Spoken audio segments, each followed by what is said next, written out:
l'invité de la matinale. KTO Radio. Et l'invité de la matinale en ce premier samedi de l'année va nous parler du premier guide Catho des séries télévisées publié aux éditions de l'Emmanuel. Alors, l'auteur, c'est un exégète, un jésuite. Il est professeur aux facultés Loyola de Paris et à l'Institut biblique de Rome. Rien que ça, c'est le père Marc Rastoin. Bonjour père. Bonjour. Merci d'être avec nous. Alors, moi, en voyant la bio, et parce que les auditeurs et téléspectateurs de KTO vous connaissent, je pensais quand même que vous étiez un monsieur sérieux. Et alors, vous écrivez un guide Catho des séries. Comment ça se fait ? Une idée de mon éditrice, en fait. On était parti sur le cinéma. Elle m'a dit non, ça existe, il y en a des très très bons. Par contre, il n'y en avait pas au niveau des séries.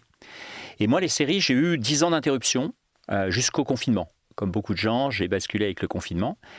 Et j'ai découvert aussi qu'au niveau des jeunes, dans les mariages, quand je parle avec des jeunes, je dirais pour les moins de 35 ans, c'est vraiment le média numéro 1. Et avec des univers très marquants. Et donc je me dis, c'est une culture à évangéliser, c'est un monde à connaître. Et alors je propose un regard qui est clairement celui d'un prêtre, d'un bibliste, d'un catholique, mais sur les séries que tout le monde voit. Alors on va y revenir là-dessus justement, mais d'abord, est-ce qu'on peut peut-être préciser pour ceux qui nous entendent ce qu'est une série et ce que ça n'est pas ? Parce qu'on a l'impression que, en fait, c'est un truc très très ancien. Il y avait des feuilletons écrits dans les journaux il y a déjà très très longtemps. Et puis maintenant, voilà, c'est fait à Hollywood, c'est tout. Alors, dans l'introduction, où je reprends un article que j'avais fait pour le Saint-Siège, pour la Civiltà, il y a une dizaine d'années, effectivement, il y a une hypothèse qui a été faite qu'on revient un peu au feuilleton du 19e, avant le roman. En fait, il y a eu l'âge du roman, l'âge du cinéma, et là, on retrouve... Et il y a des techniques... les cliffhangers à la fin des épisodes. Alors le cliffhanger, nous on est très...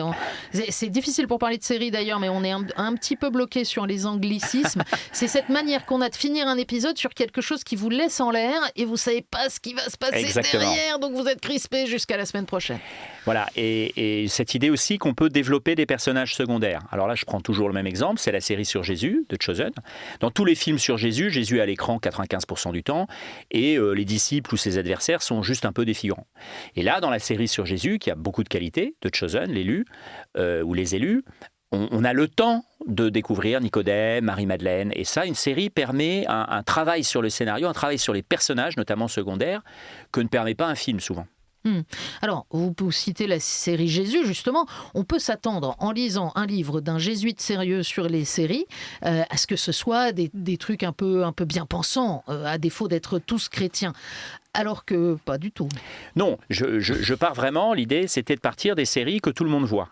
Alors mon regard est chrétien, donc je me focalise beaucoup sur la question du pardon. Par exemple, souvent je parle des scènes de confession, la question du couple, de la famille, de la violence, du mal, du péché originel. Donc ma lecture elle est très, très biblique et théologique, mais à partir de ces séries, Succession, Yellowstone, les séries que tout le monde a vues. Avec un peu cette intuition qu'avait Paul Beauchamp, vous savez, en parlant de la Bible, des gens lui disaient, mais enfin quand même dans la Genèse, il y a beaucoup de péchés, il y a beaucoup de pécheurs, il y a des viols, il y a des meurtres, il y a des adultères. Il dit oui, alors c'est ça qui est intéressant, la Bible nous en dit autant sur les pécheurs que sur les saints, et ça c'est intéressant. Les séries c'est un peu pareil, ça nous montre aussi les logiques mortifères. Moi, l'an dernier, il y a une série, j'ai réussi à tenir quasiment jusqu'à la fin de la première saison, puis j'ai dit j'arrête, c'est Breaking Bad. Breaking Bad, c'est une descente aux enfers, mais c'est pédagogiquement, c'est intéressant. C'est comment un type qui est pas mal, c'est pas un salaud au départ, il aime sa femme, il fait des mauvais choix, et de fil en aiguille, c'est une descente aux enfers, littéralement, moralement. Alors ça, je trouve ça glaçant, mais on peut le prendre de manière instructive, un peu comme les liaisons dangereuses. Au fond, par contrepoint, on peut voir ce qu'il ne faut pas faire.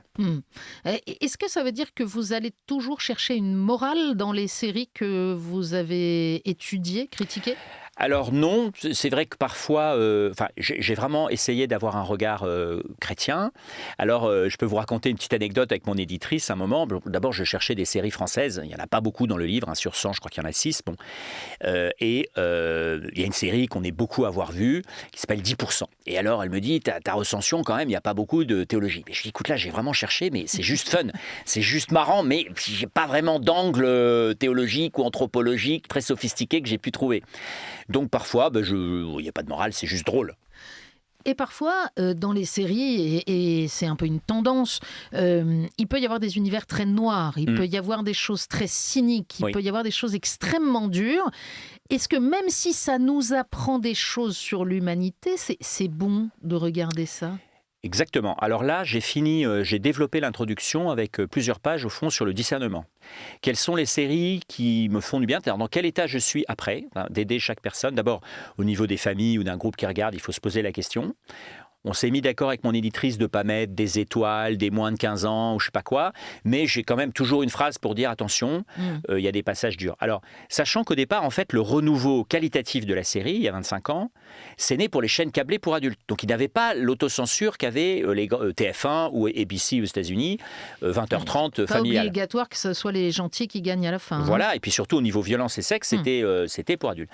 Alors, il y a des exceptions. J'ai essayé, donc ma grande question avec mes amis depuis 2 ans, c'est quelle est la série que vous pouvez regarder avec votre nièce de 15 ans? Bon, j'en ai quelques-unes quand même, j'en propose un certain nombre.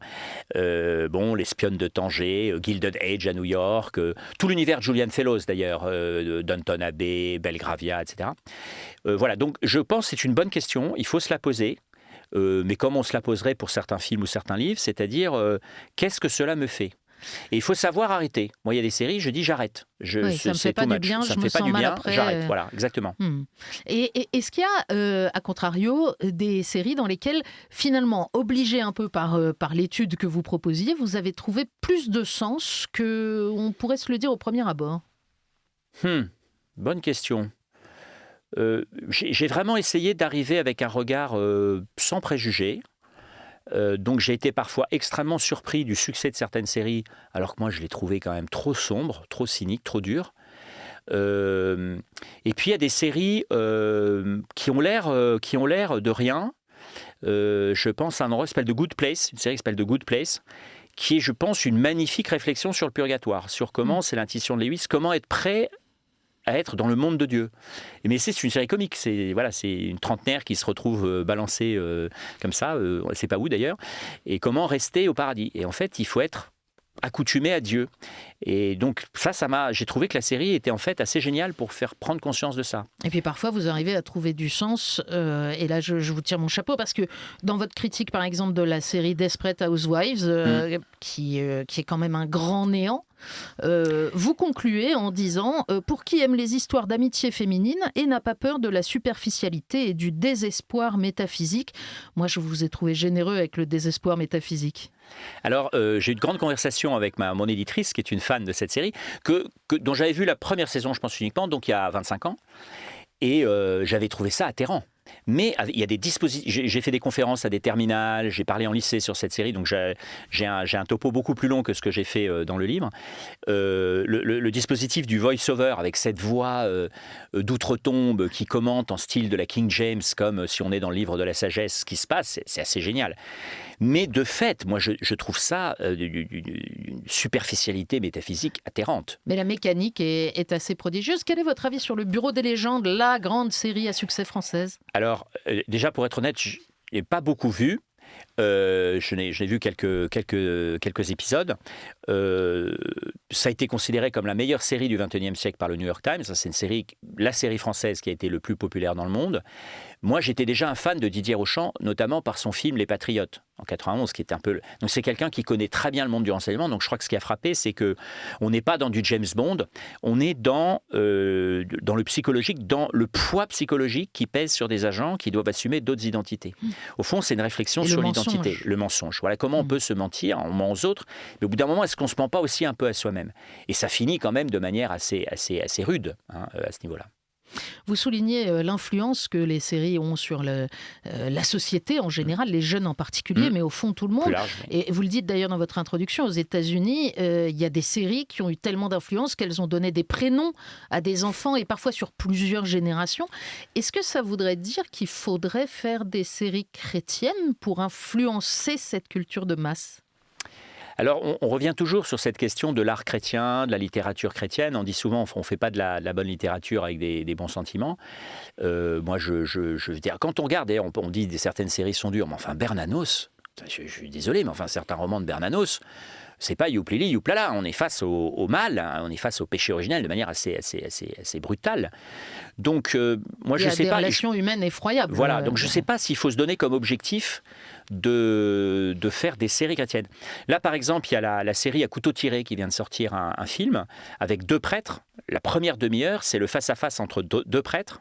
Un jeune prêtre idéaliste, gentil, qui veut vraiment bien faire, et puis on va dire le prêtre clérical corrompu par excellence. C'est vraiment un combat. Et ils ont collaboré avec plusieurs prêtres de Boston, ça a duré 4 ans, qui ont relu le scénario, Donc je pense qu'il faut être présent à ce monde-là. Il y a des films Silence de Scorsese. Alors par exemple, la série Silence, moi j'ai trouvé que c'était extraordinaire. Shogun, excusez-moi, Shogun. La série Shogun sur le Japon, avec un personnage de princesse chrétienne japonaise qui a réellement existé, Gracia Hosokawa. Le jeune jésuite, Martin, qui était traducteur du Shogun. Enfin, là, on est au cœur d'une aventure absolument extraordinaire. Et c'est tout à l'honneur du christianisme japonais et de ce qu'ont fait les jésuites au Japon pendant le siècle chrétien, 1540-1640. C'est assez extraordinaire.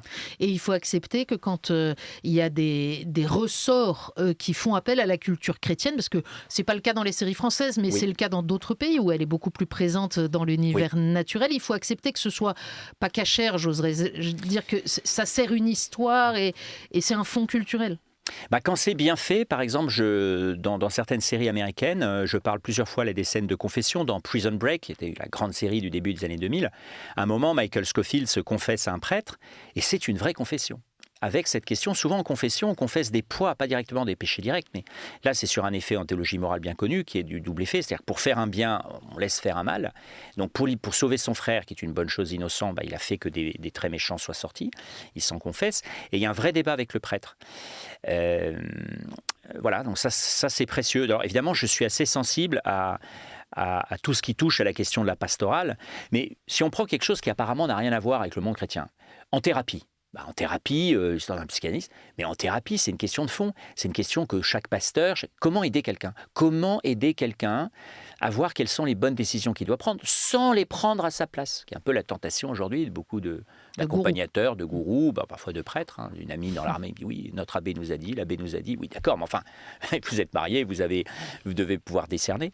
Donc, en thérapie, pour moi, ça permet une réflexion sur la relation d'aide, sur l'écoute, qui est passionnante. Je pense pour un jeune prêtre ou quelqu'un qui s'apprête à débuter les confessions, c'est très intéressant. Donc on peut apprendre plein de choses, en tout cas sur l'humanité, en regardant des séries. Évidemment, c'est une question très bête. C'est quoi votre préférée, celle qui vous a le plus marqué ? Oh là là. Bon, là, des dernières années, clairement, c'est Shogun. J'ai beaucoup, beaucoup aimé Shogun. Vous m'en demandez beaucoup. J'aime beaucoup l'esprit de Julian Fellows. Belgravia, c'est un petit bijou. Si vous voulez voir en famille une série. Et c'est joli. Oui. En tout cas, il y en a 100 qui sont passés au révélateur SPI et puis rapidement 25 de plus à la fin quand même pour le bonus. Ça s'appelle le guide Catho des séries, c'est aux éditions de l'Emmanuel. Père Marc Rastoin, merci d'avoir été avec nous. Merci beaucoup. Merci et puis je peux encore le dire, bonne année. Bonne année et attention parce que les séries sont fabriquées pour être addictives et comme tout ce qui est addictif, c'est à consommer avec modération. Bonne journée.